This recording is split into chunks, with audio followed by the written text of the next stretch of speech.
Yellowstone is a land of steam, stone, and teeth, a place where even today the food web feels unique. Bison shake the ground, elk move like ghosts through timber, wolves test the margins of dominance, and bears rule by sheer mass. Now imagine dropping Allosaurus, one of the Jurassic's most infamous predators, into that volatile mix. This is not a neat apex meets apex situation. It is a collision between two worlds built on very different rules. The real question is whether a predator shaped by a Jurassic ecosystem could carve out a lasting place in one of the most competitive, unpredictable landscapes on Earth today. G'day everybody, I'm your host, bringing you today's video on if Allosaurus fragilis could survive in modern day North America, specifically within the Yellowstone National Park. As always, we have our normal scoring system of environmental survivability, dietary suitability, and resistance to threats and competition. Each of these categories will be scored out of 10 before being added up for an ultimate survival score. And for those of you that watch for Spec Evo, don't you worry, I have you covered. But before we get the ball rolling, make sure to like and subscribe as I appreciate it a bunch and it helps me not to end up extinct like the dinosaur in this video. Allosaurus was a large but lightly built theropod optimized for mobility rather than brute force. Adult individuals typically measured in between 8.5 to 9.5 meters or 28 to 31 feet in length. They stood at around 3 meters or 9.8 feet tall and weighed roughly 1.5 to 2.3 tons.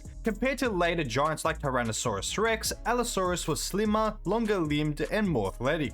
Its proportions suggest a predator that was capable of sustained movement, quick directional change, and repeated attacks rather than a single overpowering bite. Talking about bites, Allosaurus was not a bone crusher like Tyrannosaurus, but its weapons were no less effective. Modern biomechanical studies place its bite force at around 8,700 newtons. Allosaurus' skull was structurally tough, being capable of withstanding over 50,000 newtons of vertical force. Its jaws were lined with long serrated laterally compressed teeth that would function much like a saw, opening up deep wounds within prey. These bites caused massive blood loss and trauma, being capable of wearing down large targets rather than taking them down instantly. While its forelimbs and claws would have been useful for restraining animals, the jaws and neck were its primary weapons. This made Allosaurus a predator specialized in inflicting devastating soft tissue damage. Though fast, Allosaurus was not a sprinter in the cheetah sense. Estimates suggest top speeds of around 30 to 35 kilometers an hour or 18 to 22 miles per hour. Its long legs, lung system, and body posture suggest that it could patrol large territories and pressure prey over distance. Its corporeal build allowed it to be light enough to partake in hunts on ornithopods such as Dryosaurus, while still being durable enough to hunt large herbivorous dinosaurs including nodosaurs, stegosaurs, and sauropods, likely targeting juveniles or subadult specimens to reduce the chance of injury. This species would not have been too fussy. There have been many allosaur tooth marks on sauropod fossils, resulting in a supported hypothesis that injured allosaurs managed to survive as a result of these plentiful sauropod carcasses. They also may have been cannibalistic, but it was unlikely that would be a first choice for food. As for competition, well, fragilis was surrounded by many other theropods. This includes the likes of Torvosaurus, Ceratosaurus, Allosaurus jimadense, and Allosaurus anax, with Torvo and Anax being capable of weighing in at 5 tons. In terms of intelligence, Allosaurus would have been average for a theropod, having well-developed sensory processing, binocular vision that was around 20 degrees of width, and competent motor coordination. There is an ongoing debate about the social behavior of these theropods, but does that necessarily mean they were cooperative pack hunters? No, it may just be like Komodo dragons where they bunch up as a result of a large source of food being available. Overall, Allosaurus sits in a sweet spot between brute force and finesse, a theropod built to survive through adaptability, persistence, and efficiency. So now let us see what Yellowstone has to offer. Well, Yellowstone National Park is a rugged, high elevated landscape shaped by volcanoes, glaciers, and an active geothermal system. The terrain is highly varied with broad river valleys and open grasslands which are broken up by dense conifer forests and extensive wetlands. Climatically, Yellowstone is defined by strong seasons. Winters are long and harsh with average temperatures ranging between -10 to -5 degrees Celsius or 14 to 23 degrees Fahrenheit. Summers are mild rather than hot, with daytime highs typically reaching between 20 to 25 degrees Celsius or 68 to 77 degrees Fahrenheit. Also, it's not just the cold that'll be a problem. The climate stands in stark contrast to the environment that the Allosaurus was used to. During the Jurassic, Allosaurus lived in a warm semi-arid climate, with average temperatures likely sitting at 5 degrees warmer than they are today. Also, it's not just the cold that could be a problem. The Allosaurus would have to learn to be careful around areas that hold hot springs. This is a result of a significant mass, likely leading to the thin crust between the theropod and boiling water to break under its feet. So unless the Allosaurus wants to be served up with a side of fries and Pepsi, it will learn quickly to be careful. In short, Yellowstone is a mixed bag of good terrain and good climate, as well as bad terrain and bad climate. Allosaurus could thrive temporarily through the warmer seasons, but year-round survival would be severely limited by temperatures far colder than anything it ever likely had to experience. With this, I believe that Allosaurus fragilis earns a score of 5 out of 10 when it comes to environmental survivability. If this theropod were to be introduced into Yellowstone, its diet would be shaped by a mix of large ungulates, terrain-driven opportunity, and age-based prey selection. At the top of the viable prey list would be elk. These would be abundant across Yellowstone's valleys, river corridors, and forest edges. Adult elk typically weigh in at 320 kilograms or 700 pounds, placing them squarely within the Allosaurus' preferred prey size. The American bison would also represent a high-risk but high-reward option. Bulls are so large that they can exceed 900 kilograms or 2,000 pounds. Despite the Allosaur being larger, the bison's dense muscular build would still allow it to defend itself, though more likely than not, they would still be a key food source. Moose weighing 400 kilograms or 900 pounds would also be an occasional target. While solitary and heavily built, these herbivores lacked herd protection and often move through wetlands and forested areas where footing is poor. Then we have our secondary prey options. This includes the mule and white-tailed deer, which weigh in between 60 to 130 kilograms or 130 to 290 pounds. While individually quick and agile, they lack the defenses or mass required to withstand any attack from an adult allosaur. Bighorn sheep would be situational. Their preference to steep rocky terrain would limit allosaur access, but individuals moving between slopes or descending for one reason or another could be vulnerable. Young allosaurs would occupy a very different niche. Smaller bodied prey such as beavers, raccoons, skunks, and young ungulates would be on the menu.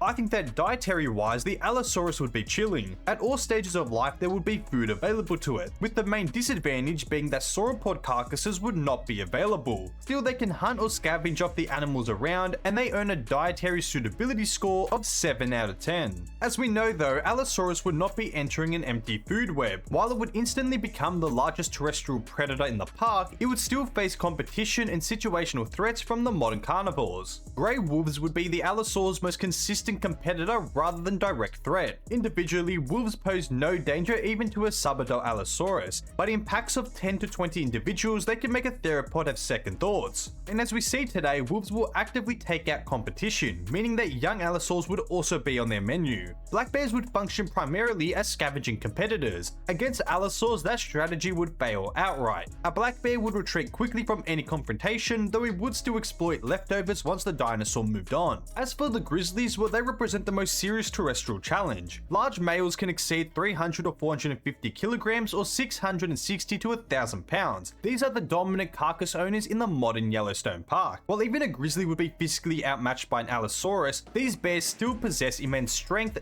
thick fat layers, and powerful forelimbs. But in a situation where a young Allosaurus meets an adult grizzly, then things can get rather spicy. On the other hand, bobcats and mountain lions would be minor competitors at best. Obviously, these cats would do their best to avoid the Allosaurus by operating on prey that would have minimum overlap, and there is always a risk for young Allosaurs to fall victim to venomous snake bites. As for the humans in this scenario, well, it should be obvious I'm not really including them, as it either goes one of two ways. The theropod populations get wiped out, or people would be hired to protect them from hunters. Either way, not too much impact. So the Allosaurus would dominate all confrontations, but would face constant pressure in the form of competition. In my opinion, this earns them a resistance to threats and competition score of 8 out of 10. Now we are onto our Spec Evo part of the video, and the Allosaurus has to adapt like Maharaga in order to survive this new environment. The first new species is Allosaurus nivimorsus, also known as the snow-biting allosaur. Where Allosaurus fragilis once reached 8 meters or 26 feet, this cold adapted descendant averages around 5 meters or 16 feet in length, stands 1.6 meters or 5.2 feet tall at the hip, and weighs roughly half a ton. Its reduced size lowers the caloric demands, which is a critical advantage in Yellowstone's long winters. But shrinking was only the beginning. This species evolved a dense coat of insulating feathers, the thickest being along its neck, spine, and tail. The skull is lighter, shorter, and more efficient, sacrificing some strength for stamina and control. Rather than overpowering prey alone, it now hunts in tightly coordinated mobs. These are often made up of up to 5 individuals. Its broader toe pads distribute weight like natural snowshoes, allowing it to travel across crusted snow that would trap heavier animals. Its primary prey items would still include elk,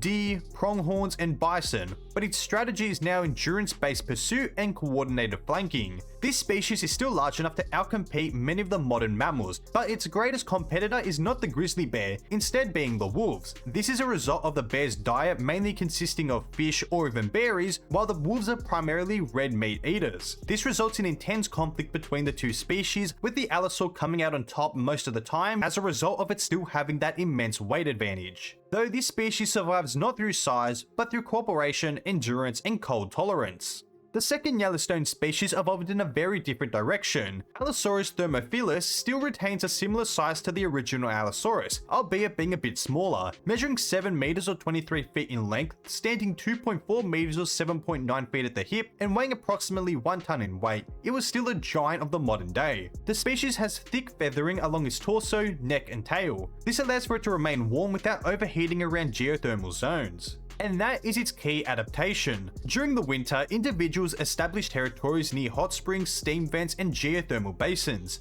Unlike its smaller counterpart, the species was not built for pursuit, but kept to the ambush strategy. It evolved a deeper reinforced skull, enlarged jaw muscles, and thickened, more robust teeth. Once it got its jaws around its prey, there would be no escaping it. A few well-placed bites would end the hunt quickly. It is able to crush bone, tear through frozen carcasses, and fully exploit scavenged remains. However, as a result of its size, its populations would remain low. Alright, so we've gone through the environment, diet, competition, and even their speculative future. Well, how does their ultimate survival look like? Well, just before we get into our ultimate survival scenario, I would appreciate it if you all could like and subscribe. Anyways, if we were to drop populations of Allosaurus fragilis into the Yellowstone National Park, to the shock of absolute no one, immediate events would occur. The first thing on the Allosaurus to-do list would be to adapt to the environment. Unlike the warm floodplains of the Jurassic, Yellowstone is brutally seasonal. Snowfall can exceed several feet, temperatures can plunge far below freezing, and prey becomes harder to attack. I'd imagine the species' single biggest problem would be environmental adaptability, so in order to help them out, we would introduce them during the summertime period. With that, territory would be a big priority. Allosaurus would favor open valleys, forest edges, and corridors that were frequented by elk and bison. The Lamar Valley, for example, would likely become prime real estate. A dominant individual, pair, or even group could control large stretches of grazing land using intimidation displays to keep other rivals out. Now, as for prey, that would take some adjusting, but it wouldn't be as bad as the environment. Elk, deer, and bison are very different from the sauropods and stegosaurs that they were used to. They are faster, more agile, and highly alert. This would likely push young Allosaurs towards coordinated group hunting, while adults could brute force their way to success. Multiple individuals could scare a herd and isolate a weaker member. Unsurprisingly, bisons would be the ultimate prize, but risky to younger Allosaurs. A healthy adult bison could weigh close to a ton and could easily charge with devastating force. And of course, struggle would come in the form of winter. Deep snow slows large predators.